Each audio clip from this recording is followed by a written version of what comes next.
Am I the a-hole stories? Am I the a-hole for letting loose on my mom, because she believes she didn't parentify me? I'm a 31 male with one sister, 20. Our mom made it pretty clear that she didn't really want us. It was my dad who mainly did everything for me. My dad tried to get her to do things occasionally, but she'd respond with, "That's what you're here for. Husbands are supposed to cater to the needs of their wife." Or if my dad called her to check if I had lunch when he wasn't there, I overheard her say the little turd can get food for himself. Not much changed when my sister was born. It was mainly my dad who had to do everything. On my 16th birthday, my dad left this crap freaking world cause of a car accident, and that's when my life started to become hell. My mom became even more of a deadbeat, and it was mainly me who looked after my sister, and did all the things that I did around the house. Cleaning, cooking, putting my sister to bed, etc. Present day, I don't keep a lot of contact, which is why I was surprised when she got a hold of me this morning. Apparently, she was kicked out of my uncle's, after she kept causing problems. He refused to clarify what exactly it was, and she asked me if I would do my solely duties, and let me live with her. I flat out told her to F off, and that she never did her motherly duties, and I had to basically be my sister's father, and I said she basically parentified me. I loved my sister, but doing the things my mother was supposed to do for her, was really a downplay on my life. If it's cruel to feel this way, let me know. She says that it's not parentification, because I'm a guy and older brothers have that duty of looking after their baby siblings. That very sentence is what caused me to shut down and reboot with rage. I screamed, and let out every obscenity I could think of at her, and I said I failed to understand how my father married her in the first place. She just cried and said, "Me and my sister are selfish brats who should be grateful that she brought us into this world." I told her to go F herself and hung up. I called my sister, turns out mom called her as well, but my sister just hung up. I feel like I should have done the mature thing like my sister did, and a bunch of my friends said that the things I said were horrible. She's my mother, and I have to let it go eventually. My aunt told me that my mom lost the right to call me her son a long time ago. Other family members never really liked my mom, so they're backing me on this. But, I still feel like a jerk, so, go all out with the roasting if I'm wrong. Am I the a-hole? Now for the top comments. Not the a-hole, I'm a mother. As a mother, I want you to understand that your mother thinks being a mother is some kind of given placement. Like a royal. It's not a given placement at all, but an earned placement. She didn't earn anything. Go no contact. And people who tell other people, it's family, you'll have to forgive them someday, have no concept of what a bad or toxic family member is. Subjecting yourself to someone because they share DNA, is not required. I bet letting loose on her felt good. Another thing that may help is to write it all down. You can send it to her if you want, or never send it. Sometimes it's just therapeutic to put it in print. Love your sister and have a good life. I want to overhear OP say, "The little turd can get housing for herself." Not the a-hole. Not the a-hole, and you're not the a-hole for yelling and saying all those things to her either. She needed to hear those words. Your mother really should have never had children, and it sounds like she never actually wanted children, which isn't yours or your sister's faults. All your family said that you weren't the a-hole because they know how your mother is. Why did OP's friends say that he was cruel? He just said the truth, and after so long, and so much entitlement, it's no wonder he yelled. That very sentence is what caused me to shut down and reboot with rage. I have never felt a sentence describe something so succinctly. OP, you are definitely not the a-hole. Honestly agree.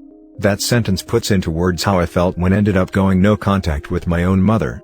3 days of her screaming down the phone at me, plus texting battles in between calls, because she didn't like that I had a different plan for my wedding than she originally discussed with me.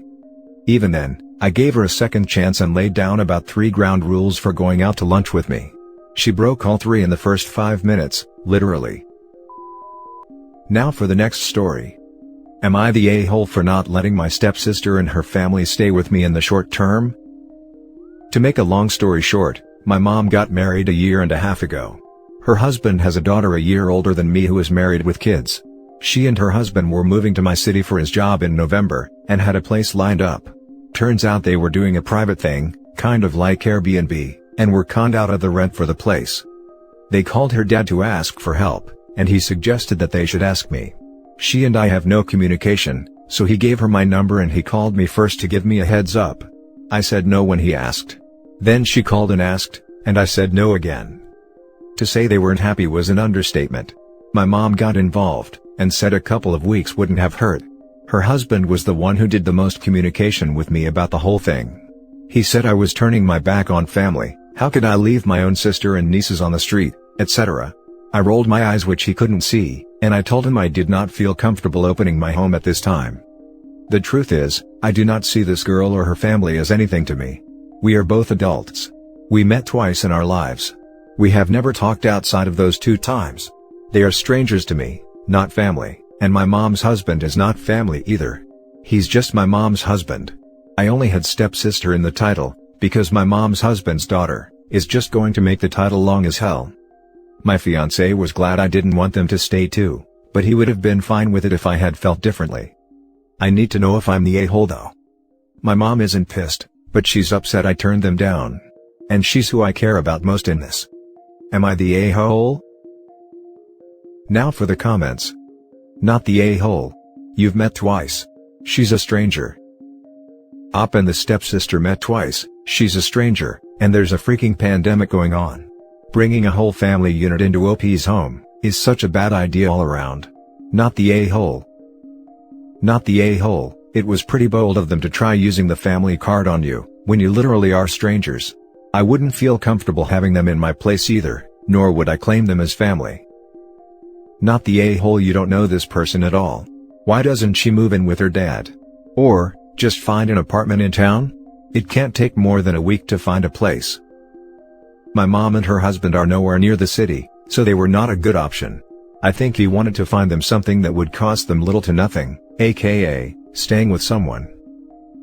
Why didn't he just pay for a hotel for his own kids instead of using you as a scapegoat? I think he wanted to not spend money if he could. The next story is titled, Am I the a-hole for picking my dog over my pregnant sister? This happened about a week ago, but I'm getting a lot of crap from family and friends, so I want an external opinion. Last year, my 32 female sister, 28 female, was kicked out of her boyfriend's house and I took her in. We don't have the best relationship, but she was jobless and I was the only relative still living in our country. Surprise, surprise. About 2 months later, she figured out she was pregnant. One day, she started to complain about my dog, a beautiful 2-year-old half husky, and how it would be bad for her baby, and that she wouldn't raise her kid with a wild animal around. My dog is a total sweetheart. I told her it was my house and if she was not comfortable here, she could leave and my dog was staying no matter what. She kept complaining, but I wouldn't change my mind. About 2 weeks ago, I had to travel for work to a remote location for a few days. When I came back my dog was not home, and my sister claimed she had no idea where it was. We got into a fight because I didn't believe her. I ended up storming off and asked a few neighbors if they had seen it. One told me the last time he saw it was when my sister took him somewhere a few days ago. She uses my Uber account because she's broke, so when I found an odd trip to the other side of the city, I connected the dots. I drove all the way over there, and after asking around, I found my dog in a street restaurant. The owner took him after a blonde pregnant woman left him leashed to a fence. I ended up explaining the situation, paying him like $500 and I got my dog back. When I went back home, I kicked out my sister. I gave her enough money for a week in a hotel, and sent her on her merry way. She made a huge scandal, and I admit I was a bit too forceful, but I was furious. She called all my family and friends, and they're all telling me I'm an a-hole for picking my dog over my sister, and that I should take her back, that I should value that unborn baby more than a silly animal. I think my dog is more important, and what my sister did is unforgivable, but I'll accept your judgment. Now for the top comments. Not the a-hole. You didn't choose the dog over your sister. She stole from you, and you discovered she couldn't be trusted to live in your house. She got herself kicked out. That silly animal is your responsibility, your sister's unborn baby is not. I can't upvote this enough. The dog was there in the house prior to the sister moving in. That's not her house. You can't make rules for a house you don't own. Plain and simple. Or at least, when someone does you a favor, you don't crap on their carpet, you stay out of the way, and thank the stars and moon someone helped you. Not the a-hole. I've rewritten this so many times, I'm so angry. She's a monster. Never let her near your dog again. I would never forgive anyone if they did that to my dog. I can't believe she's going to raise a child, poor kid. I know, right? I don't know how OP managed to refrain from doing far worse things than just kicking her out, cause I'm seeing red just reading this. Not the a-hole. She got way more than she deserved from you, OP. Not the a-hole, not the a-hole, not the a-hole. Dude. You took her into your house. She witched about your dog, and then kidnapped your dog. I'm glad that you got your pup back and kicked her out. Get a lawyer, call the cops. She broke the law. At least sister was stupid enough to use OP's Uber account. Update. After reading all your comments, I feel better with my decision. I'll try to answer some questions, but I can't read all the comments. I'm sorry if I missed something. 1. I left my dog with my sister, because I never thought she would do something like this. She was complaining, and that should have been a huge red flag, but she complains about many things and never do anything else. I just thought it was something she'd forget about in a few weeks. I didn't leave her in charge of my pet, in the sense that she didn't need to do anything for it. I have an automatic feeder, and my backyard is big enough for it to go without walkies for a few days. 2. I live in a country where animal protection laws are almost non-existent. It would have been a hassle to get my lawyer to convince the police to get involved. Blame me for not using the proper legal channels, but I just wanted my dog back as soon as possible. I was really lucky my sister was dumb enough to take an Uber, or I probably would have never found my dog. The easiest thing was to pay the guy who found him. I'm going to sound like an a-hole for this, but in that part of town, people don't take animals for the goodness of their hearts. I was lucky I could convince the guy to let me buy it back. 3. About the bit too forceful part. I mean, I was furious and screamed like a mad woman. She was hysterical too. The neighbors got involved and supported me, and I ended up throwing her the money for the hotel through the taxi window. I'm pretty sure I scared the hell out of the driver. 4. I gave her money because even if I was mad, it felt wrong to throw someone pregnant to the streets with only her clothes and cell phone. At least the money would be enough for her not to starve for a few days, until she gets help from someone else. 5. She's not ever living with me again. I'm going no contact with everyone who sided with her. Yes, I explained my points of view, but I come from a very conservative family that values human life above all. I've been drilled this in my head my whole life, so it was hard to know if I was making the right choice, which now seems obvious. 6. I don't really know why she broke things off with her boyfriend. The story changes a lot, but I'll tell you, they met when she came to visit me a few years ago, and she ended up moving in with him all in the same month. 7.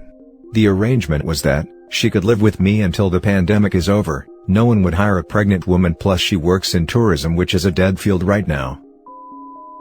The last story is titled, Am I the a-hole for letting my kids live in filth? I am currently a stay-at-home mom to 4 kids. A 10, 8, 2, and 1-year-old. As you can imagine, the house gets messy if I don't keep on it constantly. Throughout this pandemic, everyone has been home. Hubby is working from home, my 10-year-old and 8-year-old are distance learning, and the babies are, well, they are babies. They are always home.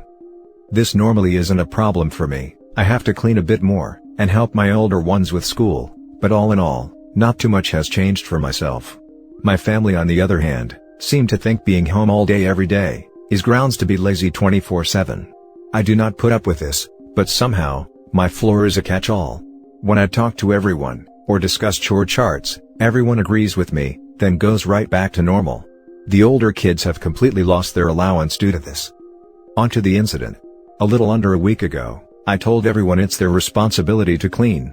I would still wipe down stuff, wash the dishes, do laundry and mop/vacuum, but it was up to everyone else to put dishes in the sink, clothes in the hamper, and make sure surfaces/floor are picked up enough for me to do my part. My family has done none of this, and to be honest, I'm probably kind of a jerk about it. Oh, you don't have anything to eat off of? Guess you should put dishes in the sink. I do still feed everyone. Oh, you tripped over the crap in the floor? Maybe it would help if you picked it up. My family is slowly getting the hint, and are coming up with a plan to tackle the mess. My mother-in-law thought it was a good idea to make a surprise visit, and saw the state of my house. She was disgusted and proceeded to witch me out for not doing my job. I told her I'm doing my job, plus hers, by teaching my husband/her son and my kids how to pick up after themselves. She threw a fit, and threatened to call CPS for letting my family live in filth. I told her to get out of my house. My husband has apologized, But I'm starting to feel bad. Am I the a-hole? Now for the top comments. Not the a-hole. You're a stay-at-home mom, not a slave. The children, I am including your husband in that, should do the bare minimum of tidying up after themselves. Your mother-in-law is so unbelievably far out of line, threatening to call CPS on you, and you had every right to kick her out. Calling CPS would be reporting both parents anyway. CPS does not assign chores to one parent or another. Both would be held responsible, and both would be investigated. Not the a-hole. It's good that your husband apologized, and honestly, your husband needs to step up, because if he doesn't do his part, the children just learn from him, and that it's okay not respecting mom's work and time. Yeah. You really need to sit down with him and crack down on this, because it's pretty clear that the kids are taking his lead in this situation. And it's a bad lead that's going to lead to a lot of fighting when they're older, and having to deal with housemates or something, with no intention or obligation to clean up after them. Not the a-hole. Also, I would consider never allowing mother-in-law at your home again, if she thinks it's truly okay to threaten you with calling CPS. A decent mother-in-law might ask if everything is okay. Ding ding ding. Someone who wants to call CPS as a first action is not okay. What was she going to say? My dear son is home all day, but his wife doesn't clean enough? She should be apologizing to OP if she wants to visit ever again. Not the a-hole.